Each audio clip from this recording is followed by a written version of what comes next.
Okay, so welcome back. It's been a while. I did the first reason why you shouldn't kill yourself about a couple weeks ago. It's been just nonstop craziness with the holiday starting at Thanksgiving and then going after that and just running. And we were also having some of our Christmas early with some of our family members, and so I am back to do the number two reason. So the first one was that sometimes it may seem like people don't care about you, but if that is the case, there's always somebody else who does. That's very true. Came from a high school kid who was at a suicide talk that I was doing at their school.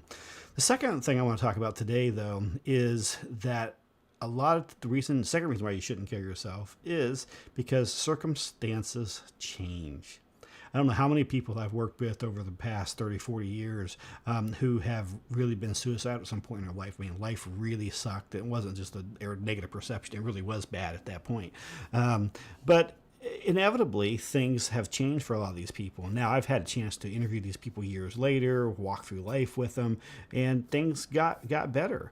And so sometimes they were in a bad relationship, or their boyfriend or girlfriend broke up with them, or they just lost this job, or they'd had some kind of failure, and they just felt that the best thing to do was just to end it. And fortunately, a lot of these people I've worked with didn't. And now looking at them years later, they're like, hey, I'm glad that I didn't do that. I've got an interview that I want you to watch here with a woman who was very suicidal at one point in her life, and she chose not to kill herself.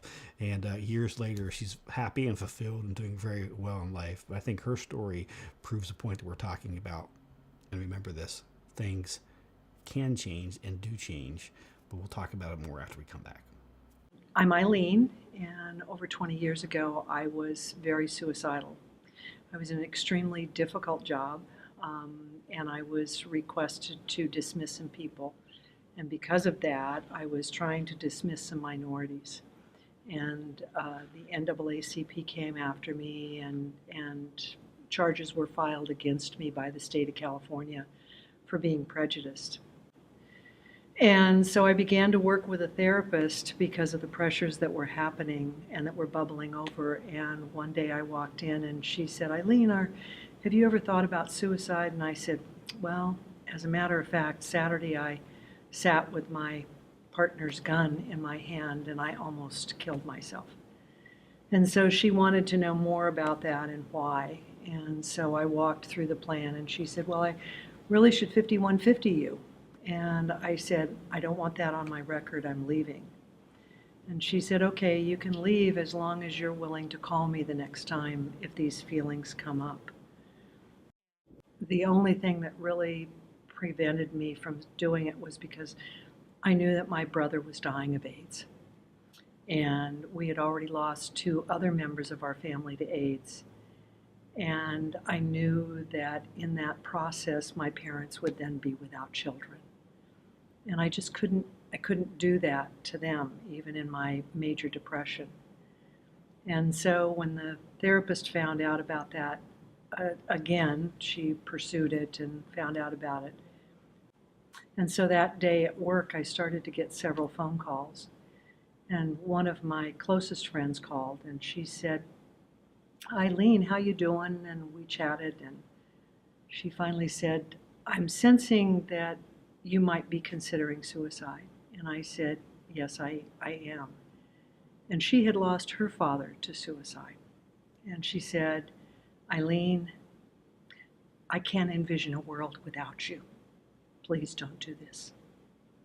And because of what she said to me and because of her willingness to reach out, that was the turning point in which made me go to a doctor or had me go to a doctor and got on antidepressants. And I was on them for just a couple of years and then I was fine. I was able to get off the antidepressants. But I needed that to make it through that really hellish time in my life. And watching that video, we see that Eileen was in a very, very tough situation. She had some real legitimate concerns about what was going on, and her life was significantly changing, and there were some huge challenges logistically, financially, and from a lot of whole different dimensions, and she was quite worried about that. But as we see that life did change for her and got better, and her friend, I don't think even understood at that point how much her words and actions did to save Eileen's life, but it was significant.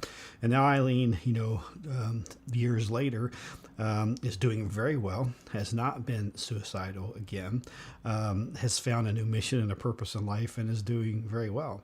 I challenge you to think about this. If you or you have a friend who is suicidal, think about that. Have you ever had a situation in your past where maybe it was a relationship breakup or something else had happened, and at that point it just seemed like the end of the world? It was so devastating. It was so huge, and you didn't have a larger perspective with that. Now looking back, it's like, he probably wasn't the best person for me anyway, or she was a nut job, or whatever ended up happening with that. But now you look at life very different.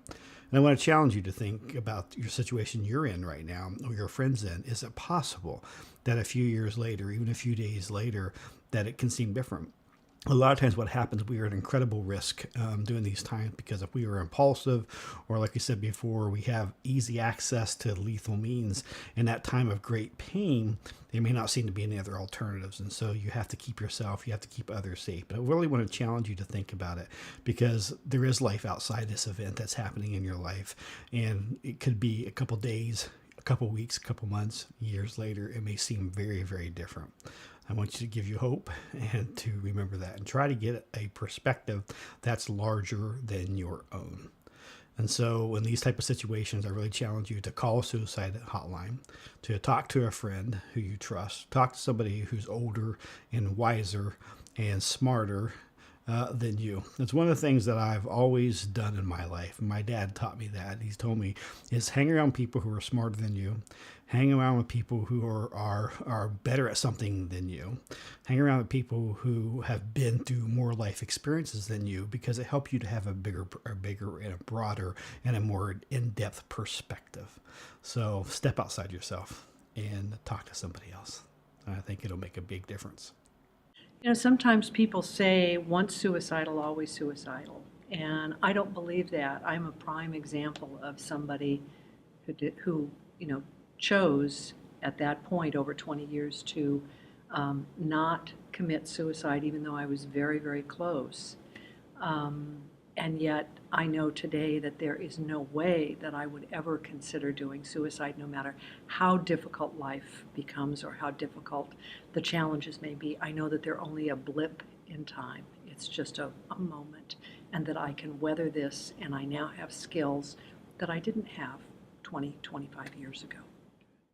Hey, before you go, if you found this helpful or you really liked it, give it a thumbs up, subscribe below, and tell your friends.